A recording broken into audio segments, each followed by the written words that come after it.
সাম্প্রতিক ধর্মনগরের বিধায়ক বিশ্ববন্ধু সেন তথা তিনি রাজ্য বিধানসভার অধ্যক্ষ, তিনি ধর্মনগরে একটি জনসভায় বক্তব্য রাখতে গিয়ে যে ধরনের বক্তব্য তিনি রাখলেন, যে ধাঁচে তিনি বক্তব্য রাখলেন, যে স্তরে নেমে তিনি বক্তব্য রাখলেন, তা বাম আমলের যারা সিটুতে দায়িত্বে ছিলেন, অর্থাৎ বাস, ট্রাক অথবা রিক্সা ড্রাইভার সমিতি যেগুলি ছিল, বর্তমানে বিএমএস এর যারা নেতৃত্বরা রয়েছেন, যারা গাড়ির চালক, রিক্সা চালক, অটো চালক নিয়ে কাজ করেন, তাদের ক্যাটাগরিতেও তারাও তাদের যে বিরোধী নেতারা কারোর নাম করে এই ধরনের এই নিচে নেমে এই ধরনের বক্তব্য তাদের মুখ থেকে শোনা যায় না। রাজ্যের বিধানসভার একজন গুরুত্বপূর্ণ বিধায়ক এবং অধ্যক্ষ, তিনি রাজ্যের বিরোধী দলের নেতাকে বলছেন বাটপার, তিনি রাজ্যের বিরোধী দলীয় প্রাক্তন মুখ্যমন্ত্রীকে বলছেন বাটপার, এবং বলছেন, বলার পরবর্তীতে তিনি ক্ষমা চেয়ে নিলেন। সামাজিক মাধ্যমে বলতে শুরু করে দিয়েছে যে এই ধরনের বক্তব্য বলার কি দরকার, ক্ষমা চাওয়ারই বা কি দরকার। অনেকটা চাপে পড়ে তিনি ক্ষমা চেয়েছেন। চলুন প্রথম আবার শুনে নিই কি বলছেন তিনি। তিনি প্রথম বলেছিলেন জুরি নদীতে সিপিএমকে তিনি ছুঁড়ে ফেলে দেওয়ার কথা, এতটুকু পর্যন্ত যাই ছিল রাজনৈতিক বক্তব্য ঠিকঠাক ছিল। পরবর্তীতে তিনি যে কথা বলছেন সে বক্তব্যটাকে আপনাদের শোনাচ্ছি। একজন ধর্মীয় গুরু বাবা পরিষ্কার সাহেব বসে আছে নাগরতলা, ওনার কাছে টাকা মাটি টাকা। উনি কিন্তু 6 কামরার ফ্ল্যাট নিয়েছেন আমাদের মালিক বাবু থেকে, মুখ্যমন্ত্রী থেকে। উনি কিন্তু ইনোভা গাড়ি ছাড়া চলেন না, ওনার কিন্তু আবার 2-3টা সিকিউরিটি লাগে। তিনি কিন্তু গরিবের নেতা, চিনছেন দিকে। বাহ, ধন্যবাদ মানিক সরকার, ক্লাস। এই সাংবাদিকরা আমার ঘর নেই, আমার বাড়ি নেই, আমার ব্যাংকের অ্যাকাউন্ট নেই, তুমি খান কিভাবে, চলেন কিভাবে, পিঠবিনা কাপড় পরেন কিভাবে? এ হচ্ছে বাটপা জিতেন চৌধুরী, এ হচ্ছে বাটপা জিতেন চৌধুরী। মানিক সঙ্গে বাটপা নাম্বার 1, জিতেন চৌধুরী হচ্ছে বাটপা নাম্বার 2।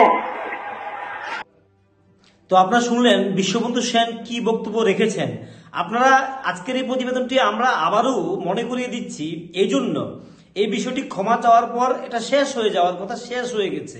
কিন্তু আমরা আবারও এই বক্তব্যটি তুলে ধরছি এ কারণে যে যারা পবিত্র বিধানসভায় বিধায়ক, যারা শিক্ষিত, তিনি সংস্কৃতিবান, তিনি একজন সাংস্কৃতিক পরিমণ্ডল গড়ে ওঠা একজন মানুষ বিশ্ববন্ধু সেন, বয়োজ্যেষ্ঠ একজন ব্যক্তি, প্রবীণ এ রাজ্যের রাজনীতিবিদ, তিনি এত নিচে নেমে এসে বক্তব্য রাখতে পারেন, যার কারণে পুনরায় মনে করিয়ে দেওয়া দরকার যে এই ধরনের বক্তব্য সামাজিক পরিমণ্ডলে, রাজনৈতিক পরিমণ্ডলে কোথাও এগুলি গ্রহণযোগ্য না।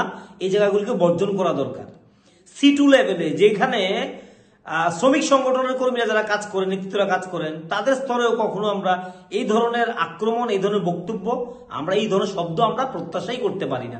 এই ধরনের শব্দ আসে কিভাবে? একজন নেতৃত্বের মুখ থেকে এই ধরনের বক্তব্য আসে কিভাবে? যতই বিরোধী দলের নেতা এই রাজ্যে, তারাও সম্মানের জায়গাতে আছেন, তারাও জনপ্রতিনিধি, তারাও মানুষের ভোটে বাস করেছিলেন, দীর্ঘদিন ক্ষমতায় ছিলেন। কিন্তু তাই বলে রাজনৈতিক আক্রমণ ছেড়ে দিয়ে ব্যক্তিগত আক্রমণ, এই বিশ্রীভাবে আক্রমণ করতে হবে, এটা কিন্তু রাজ্যের মানুষ মেনে নিচ্ছে না। না শাসক দলীয় কর্মী সমর্থকরা, না বিরোধী কোনো শিক্ষিত নাগরিক সেটা মেনে নিতে পারছে না। এবং মিডিয়া কর্মী হিসেবে আমরাও এটাকে ধিক্কার জানাচ্ছি যে আগামী দিনে শুধু ক্ষমা না, এই ধরনের বক্তব্য ক্ষমারও যোগ্য।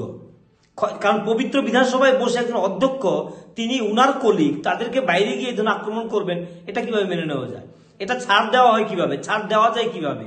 আগামী দিনে মনে রাখা দরকার যে কোনোভাবেই যেন এই ধরনের বক্তব্য কোনো নেতৃত্বের মুখ থেকে যেন না আসে, না সিপিএম, না কংগ্রেস, না বিজেপি।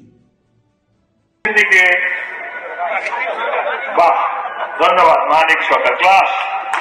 এই সাংবাদিকরা আমার ঘর নেই, আমার বাড়ি নেই, আমার ব্যাংকের অ্যাকাউন্ট নেই, তুমি খান কিভাবে, চলেন কিভাবে, পিঠবিনা কাপড় পরেন কিভাবে?